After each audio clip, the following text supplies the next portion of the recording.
All right. Thank you guys for joining me for my new moon in Aries video. Um, we have the spring equinox in just a couple of days, and so this is kind of kicking off the real new year in a sense. So I'm really excited to share some of this information with you guys. It's a bit of a special new moon. There's a lot of stuff going on at this time. A little bit that I've already talked about with Saturn moving into Pisces, and we also have two other planets shifting signs at this time, which is pretty unusual. So there's just a lot of changing energies, and there's really no better way to kick it off than with a new moon in Aries. It's kind of the first moon in the lunar cycle, Aries being the first sign of the zodiac, and the new moon being the first moon phase in the lunar cycle.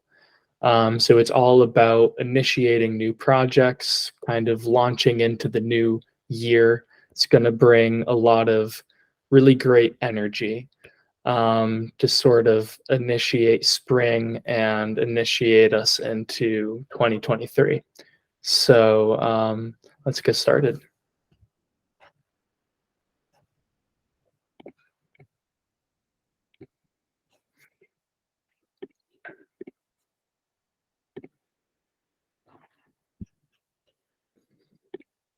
Okay, so I'll be talking about the new moon in Aries as well as the full moon in Libra.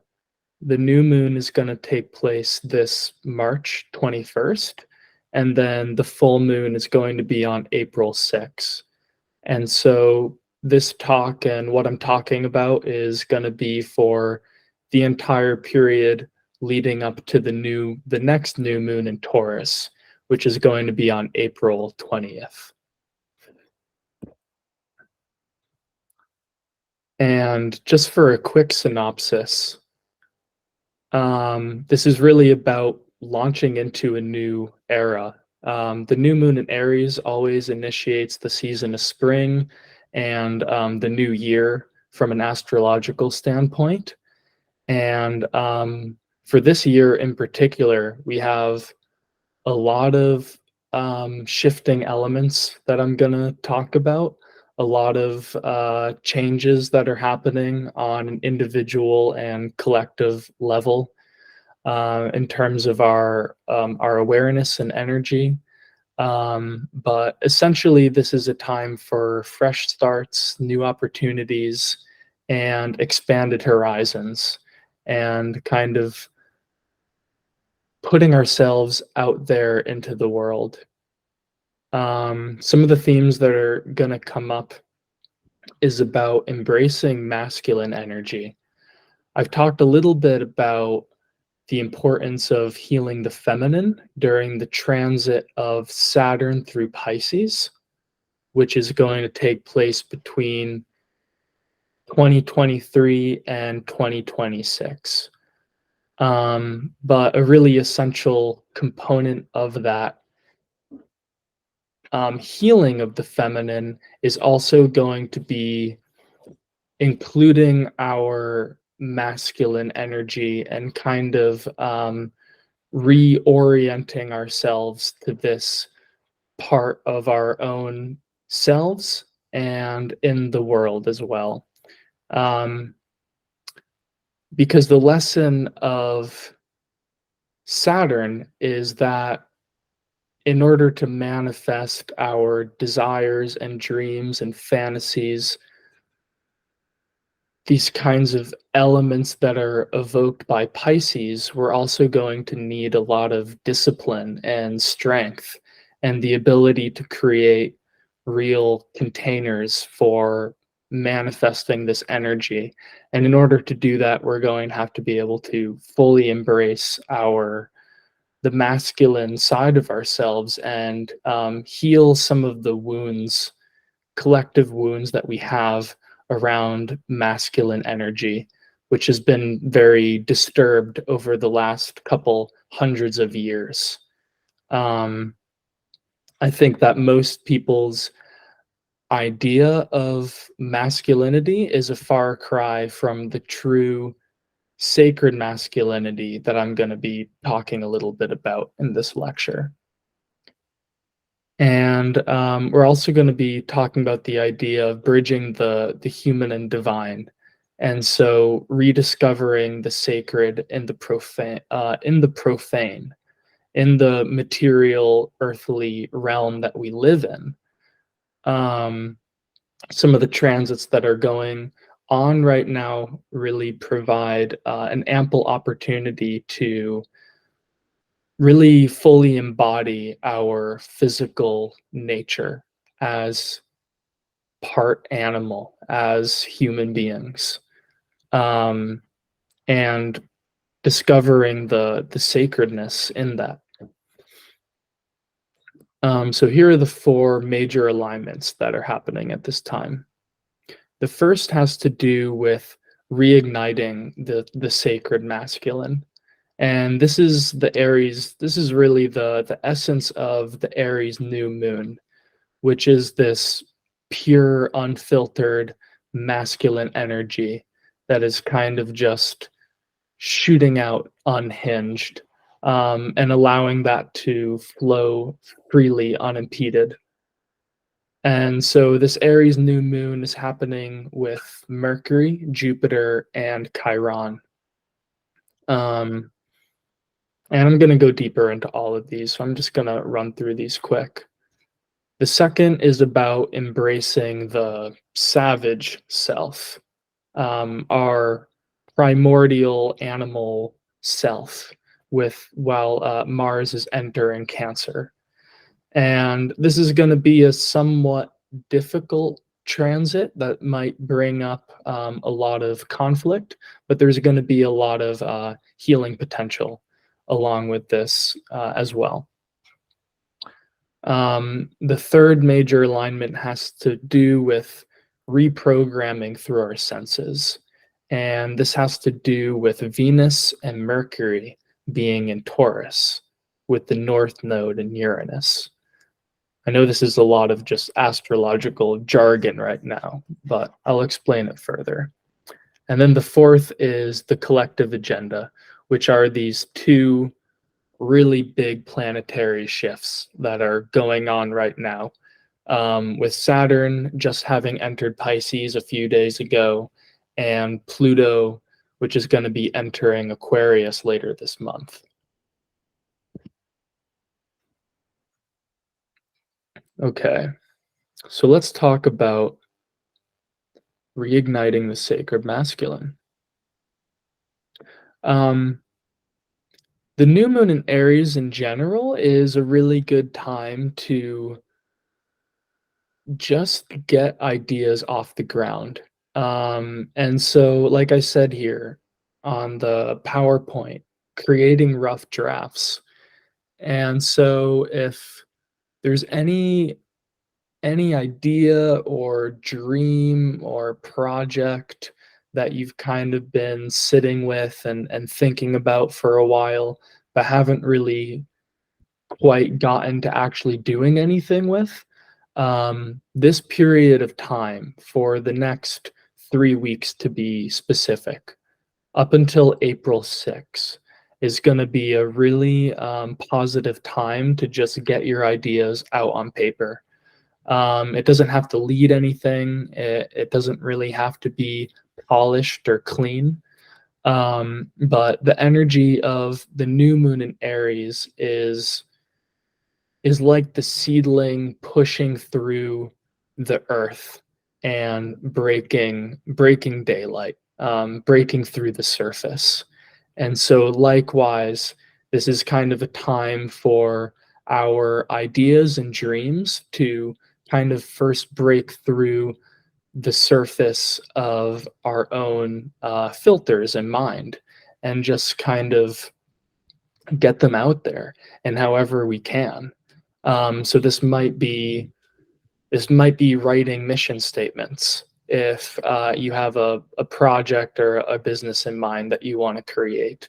Some kind of rough draft of a business plan, or really any kind of creative pursuit as well, whether that's wanting to initiate some kind of new spiritual or creative discipline into your life. This new moon in Aries is a really positive time to just get going with that. And the energy of starting at this time will kind of give you the necessary momentum in order to keep it going for the rest of the year or however long you want to continue that new habit. Um, but most importantly, at this time, it's really just about seeking adventure. Jupiter in Aries kind of reflects our infantile self that sort of just perceived the world and the universe as this playscape of infinite opportunities and unlimited possibilities. And so, likewise, at this time, it's important to kind of tap into that inner child and that perspective of life. That really the only obstacle getting in our way of doing and experiencing whatever we want out of life is our own minds. Jupiter is all about abundance and expansion. And while he's in Aries, there's going to be a sense, a feeling, an intuition inside of ourselves that we just kind of want to expand in all directions. And we're going to want to just experience just new opportunities, new experiences. And so I encourage us at this time to try new things, seek out adventures, seek out community organizations, activities, um, and just get out there. Um, go whether it's going out with friends or really something I've been getting into is ecstatic dance and going to these like ecstatic dance events. And that's just been kind of like a new thing that I've thrusted myself into. Um, but right now is a good time to ignite that joy.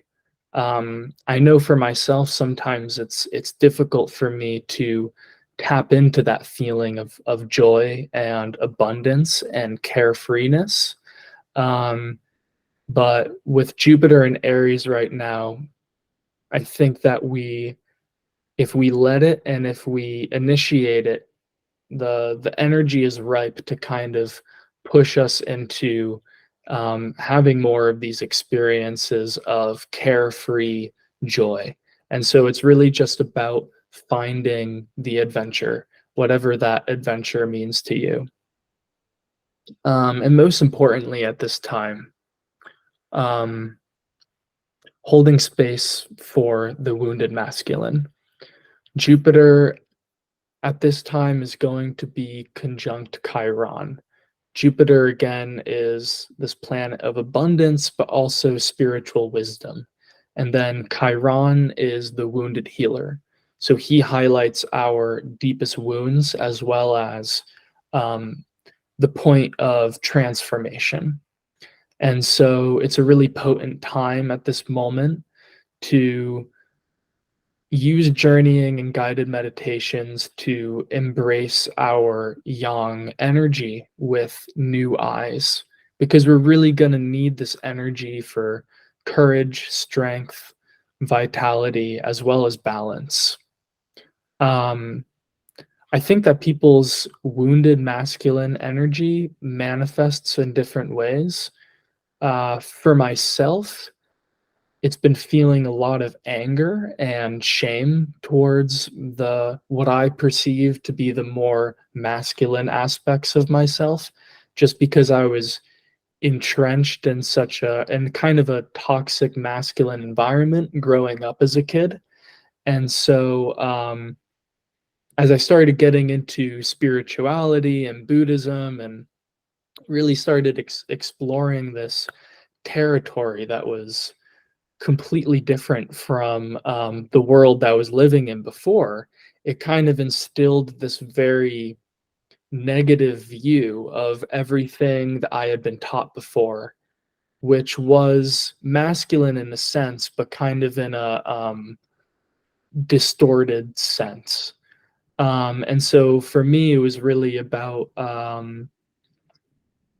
I've really had to embrace that part of myself and sort of clear away the shame, and in order to access that part of myself, because at the same time I've sort of been missing out on the vitality and strength and feeling of invincibility that I used to have as a wrestler as a kid.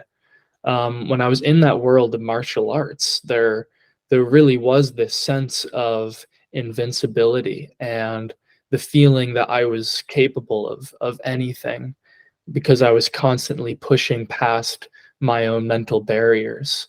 And so for me, I've kind of had to re-examine that from that lens in order to regain that vitality.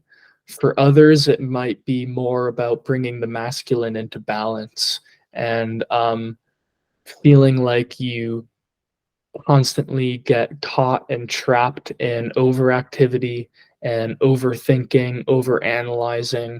The masculine energy tends to polarize in the head. And so if you find yourself in this category, rather than feeling typically drained of energy, but sort of hyperactive, um, then you'll be approaching this from a different perspective of wanting to heal the masculine, um, from this perspective of bringing him into balance and making him feel safe. Um, because I think that the masculine, there's something in our conditioning within this masculine energy that makes us feel like we have to control, um, and dominate. And this is kind of the distortion that's been going on over the centuries through just just war and domination, and the idea of this kind of the masculine being this like conquering principle. Um, in order to balance the masculine and for him, the masculine side of ourselves, to come into balance, we really have to rediscover what masculine energy is really about. And in my mind, what he's really about is to be in service of the feminine, um, because the feminine is, I think, easier to love in ways. Um, the feminine is easier to be around and sit in. It's very nurturing and comforting. It's all of our dreams and fantasies. Um, but we need the masculine, our masculine energy, in order to create containers for the feminine energy to become manifest in material reality. Um, I'm going to share here. I think from this view, you guys can see the notes that I've left here. And I'm going to share this PowerPoint in the chat so that you guys have access to these notes as well. But there's this really nice guided meditation that I want to share with you guys from Christina Lopes, who is this healer and spiritual teacher that has really resonated with me. And I've tried this guided meditation a few times, and I've found it to be pretty helpful for myself. So I'm just going to add this to the chat first. Um, Whether you're lacking vitality or whether you feel like you really struggle with anxiety and hyperactivity, in both scenarios, this is a meditation that is really going to help at least start the conversation with this side of ourselves, which is also deeply wounded as well as the feminine in its own way. Give me a second. Let me actually share this PowerPoint with you guys now before I forget.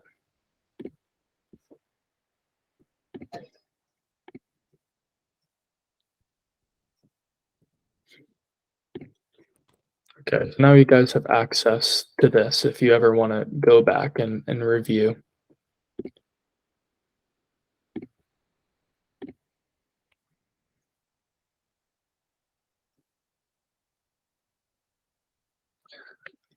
Right, I wanted to mention this. It's often said, Ram Dass, who's the spiritual teacher, would talk about his guru Maharaji, who before he even died was considered a saint by people in India.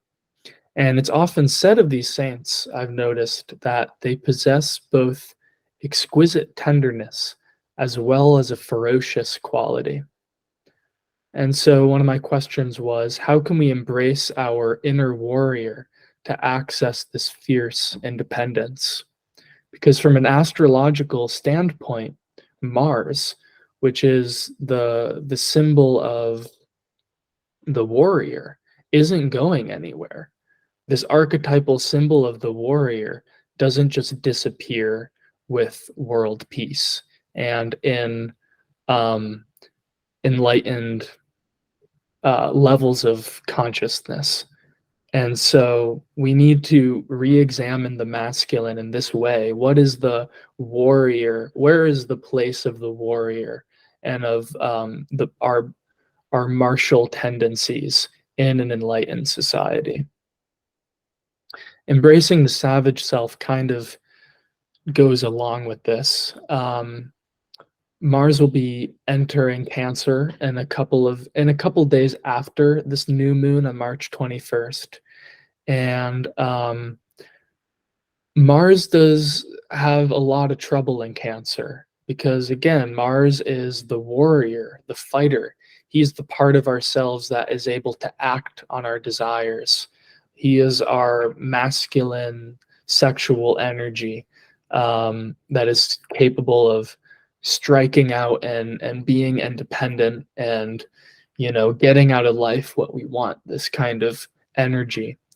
And Cancer is the most nurturing and motherly sign.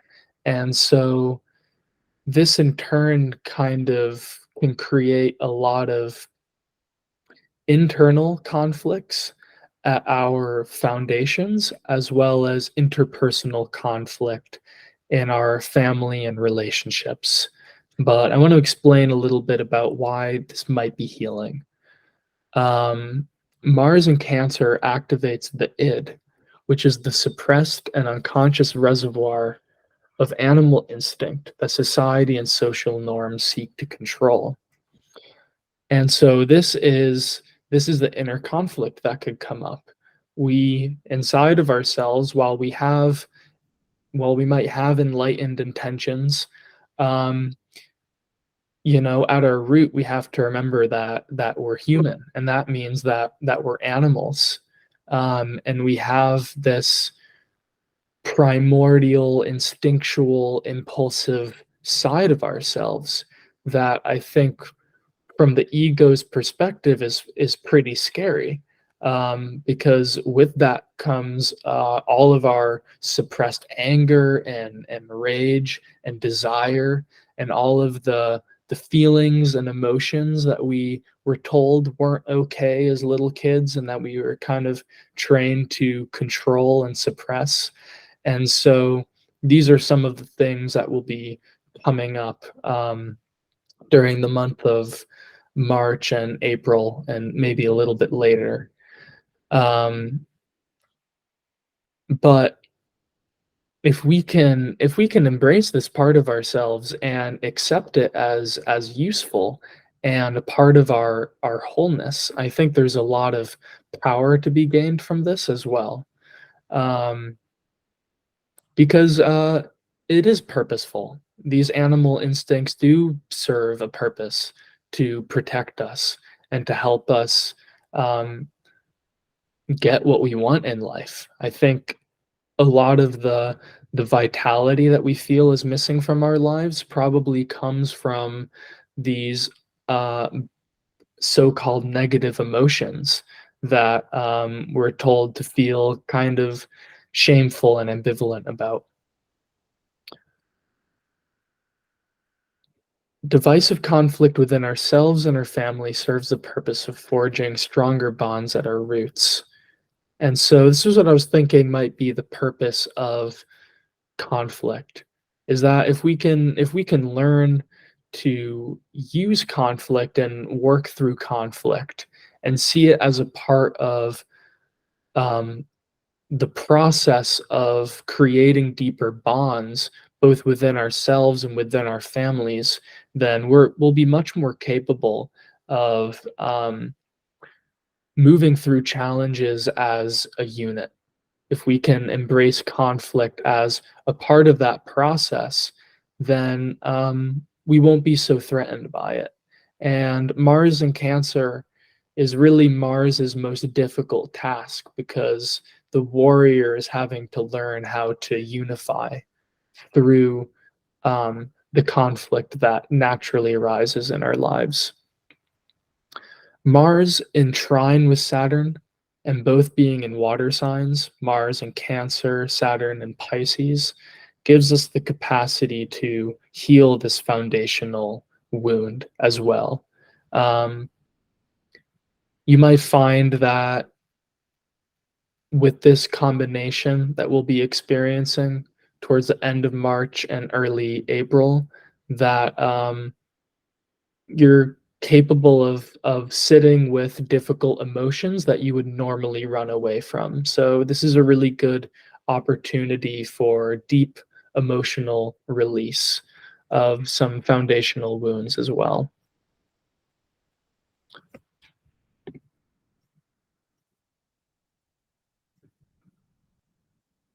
Right. Hold on.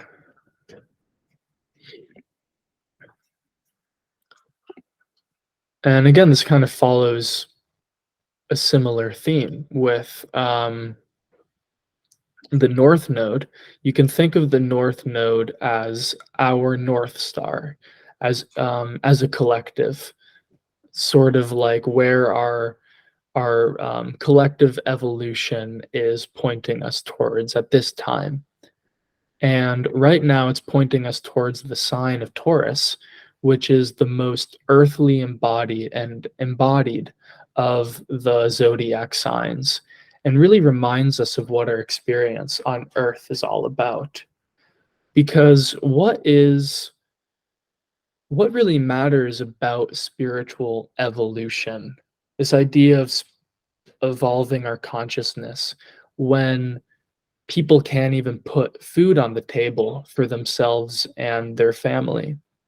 Does anyone really give a crap about um, these sort of higher states of consciousness and this spiritual jargon that we talk about when they're not capable of feeding themselves?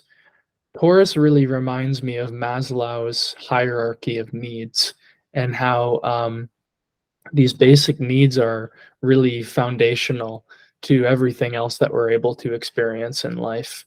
And so I think this is kind of the reality check that the North Node and Taurus brings us.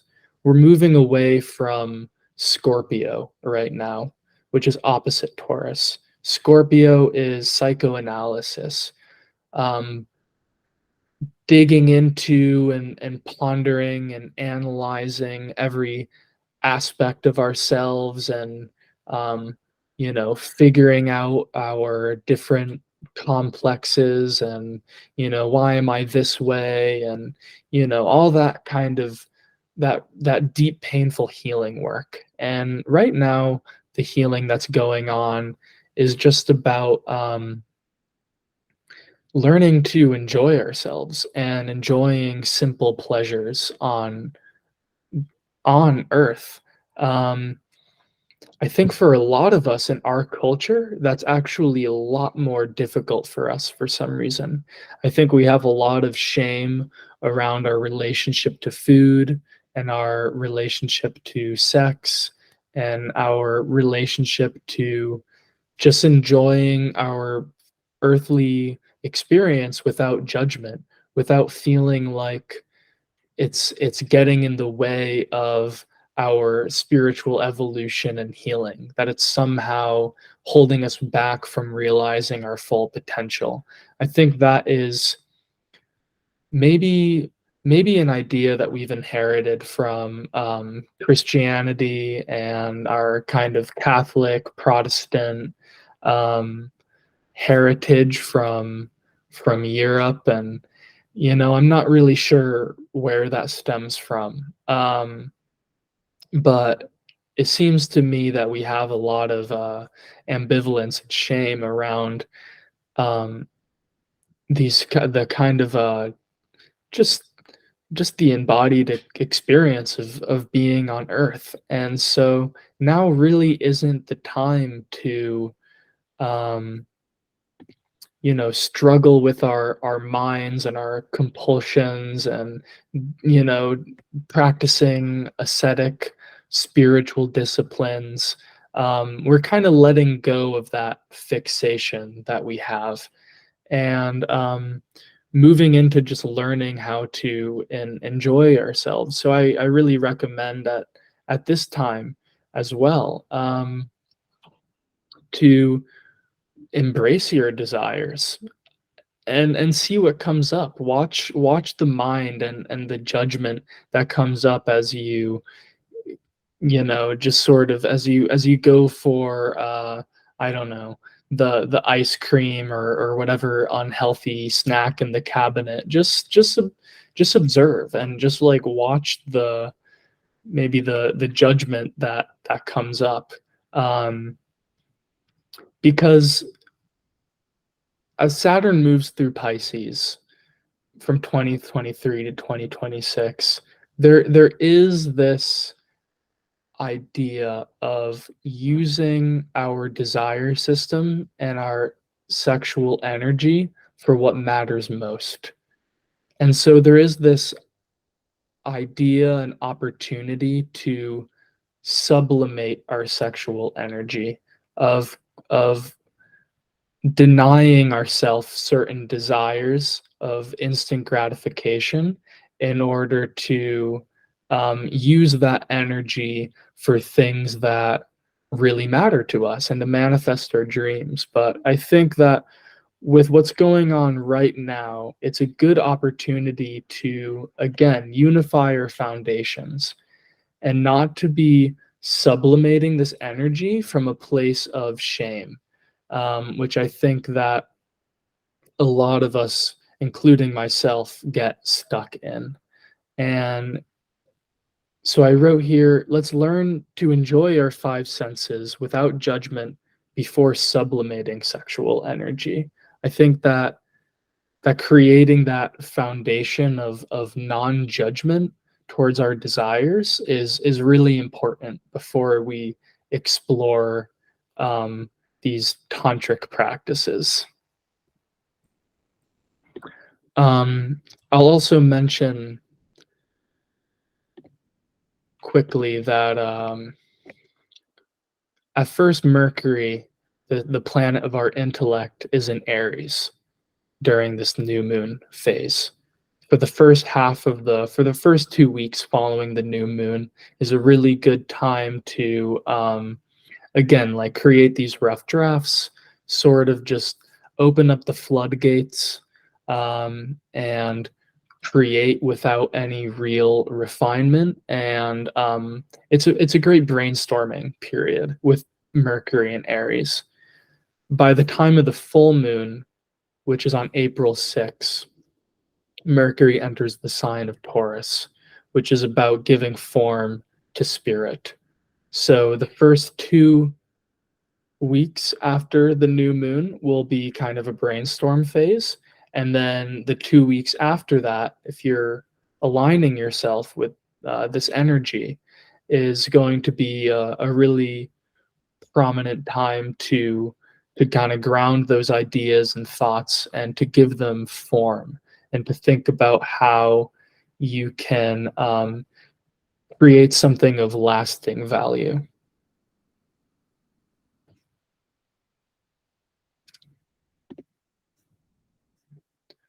And then finally, we come to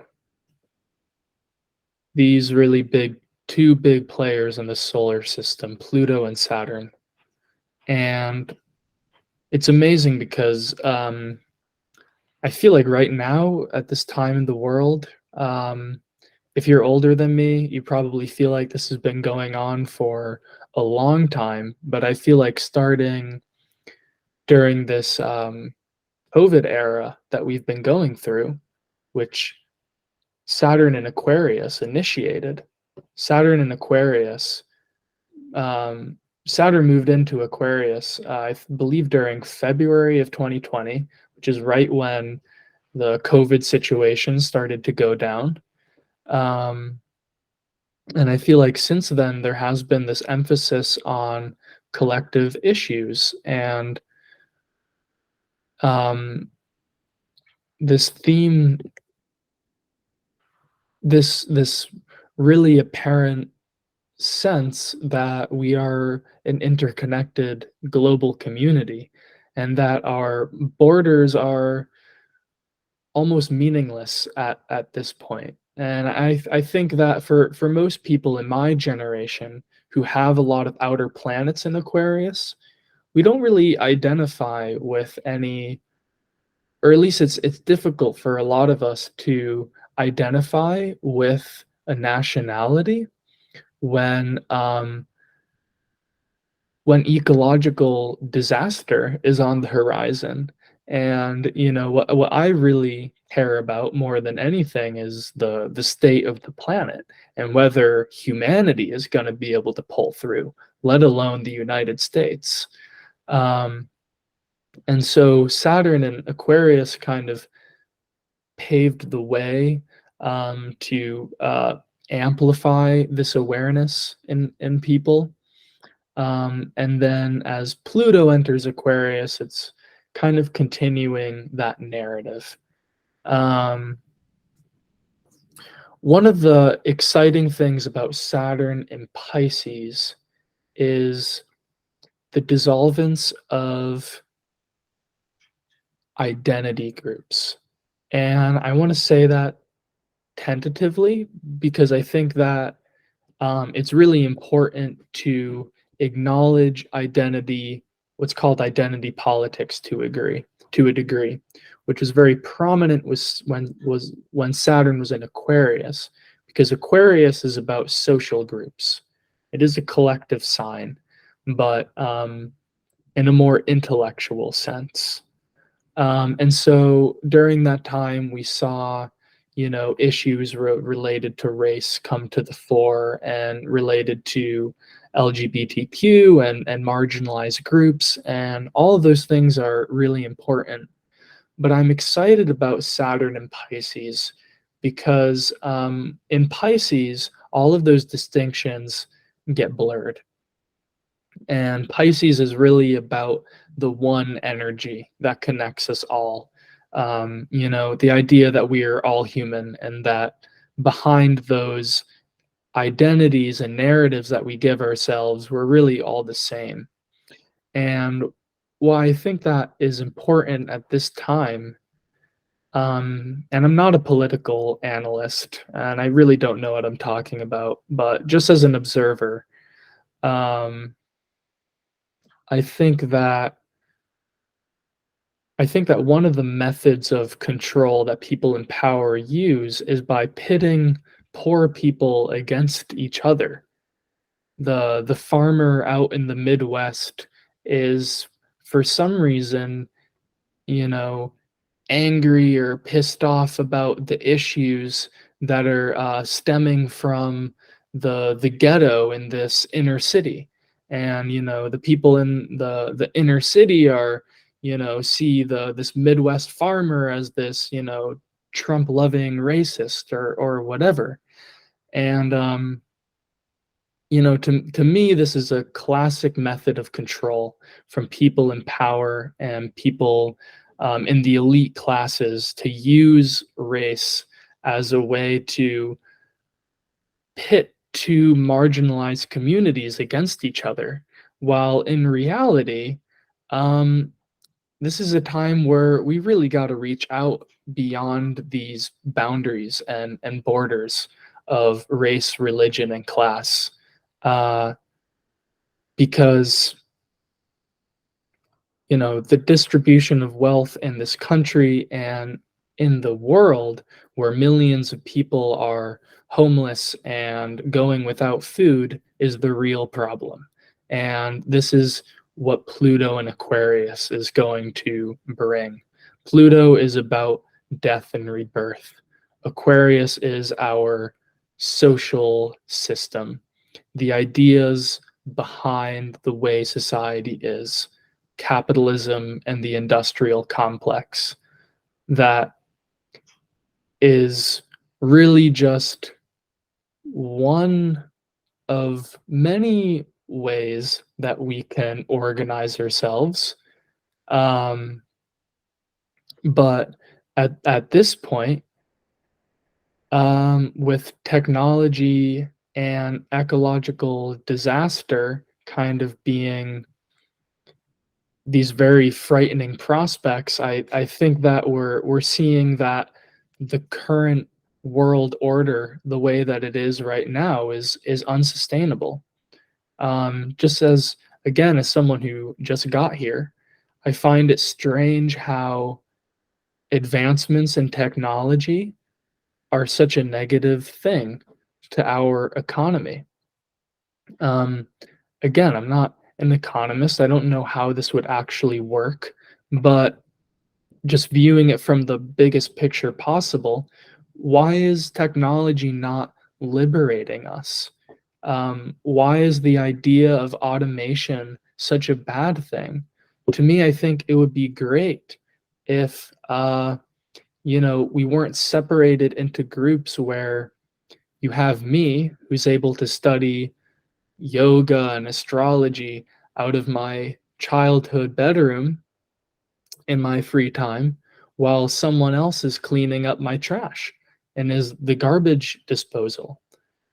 For me, I think it would be incredible if a lot of these menial jobs, um, that are taken by you typically lower class people, if those jobs freed up people to use their spare time in a way that allowed them to follow their passion. And so I think these are the very Aquarian ideas that I think we can expect to come up. They might seem unrealistic, but with Pluto and Aquarius, we're going to have a death and rebirth of the world order as it's been over the next 30 years. Pluto typically takes anywhere from 20 to 30 years in a sign. Um, and so my advice, now is not the time to cling to the way things have been or used to be, um, because it's a line of Buddhist wisdom that we're really never standing on any ground, and any idea of stability is an illusion. Um, I think that with Saturn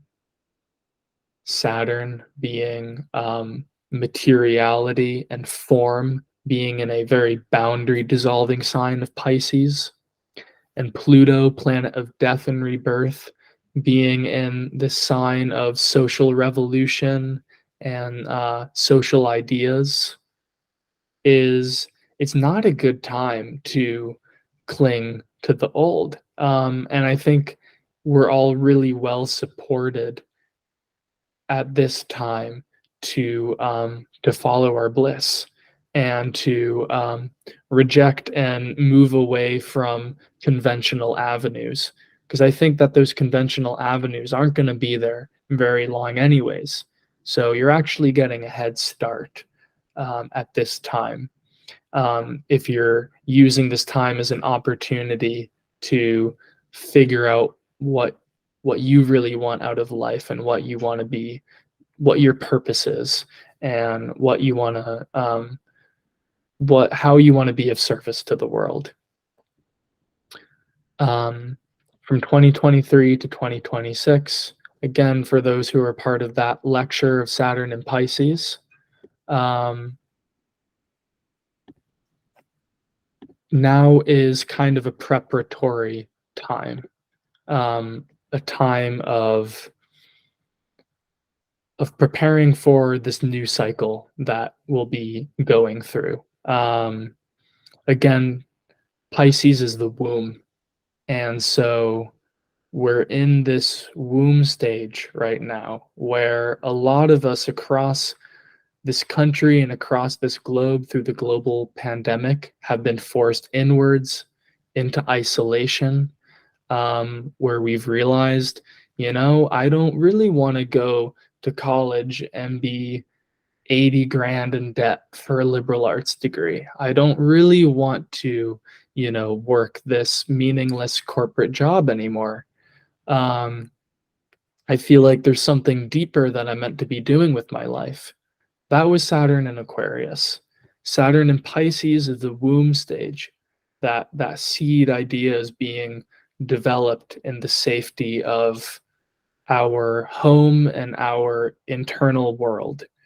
So that in 2027, there's going to be a very different theme going on of sort of launching those plans into action. So actually, I have four takeaways to kind of wrap up this. So just to kind of summarize what I've said, the takeaways with the new moon in Aries, now is the time to try new things, visit new places, try a new activity, make a rough draft, etc. Activate that childlike inspiration to uh, take on the world head first, is the idea of new moon in Aries. And the second point being that the monster inside of you has something to teach. So acknowledge him or her and listen closely. And I think that this will be what we'll be learning as Mars is going to be in Cancer for the next month or so. The third point being that we should learn to appreciate our earthly experience before we try to transcend it. And this is the wisdom of the North Node in Venus and Taurus, to embody this earthly experience as fully as possible and enjoy our five senses rather than trying to see them as an obstacle to something. And with these large collective outer planets moving through these very boundary dissolving collective signs, there really is no ground to stand on at this time. And I don't like being like a doomsday person at all.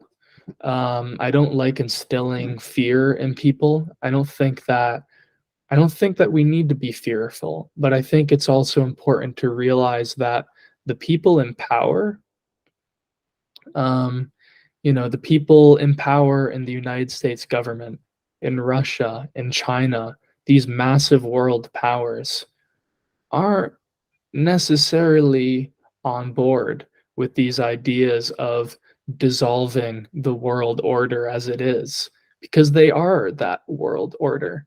And so as much as I'm not someone who's, gonna be talking about some doomsday, at the same time, the powers that be, um, will also be I can't imagine that they're just gonna, roll over and, let people like me and you guys who are with me today and people who are in support of a different vision of the earth. I don't think that they're on board with that.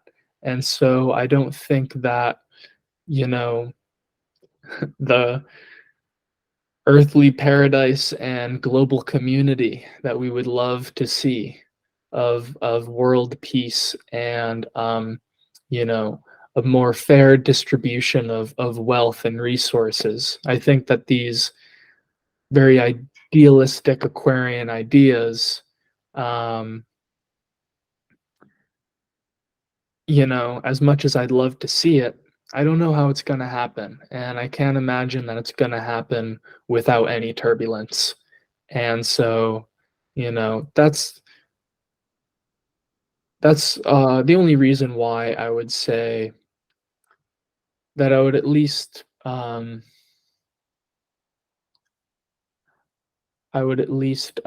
say just to temper our expectations and to make us prepared for anything. Um, because with Pluto and Aquarius, I'll probably make a separate video about that. Um, just because Pluto and Capricorn since 2008. I don't know if you guys remember 2008, but I think that was like the March on Wall Street. Um, there's a lot of stuff going on at that time financially. That was Pluto and Capricorn. That's what we've been going through. And Pluto and Aquarius is going to be a continuance of some of those themes. And so I'll probably make a separate video on that. But it's going to be interesting. Um, yeah, on Carolyn.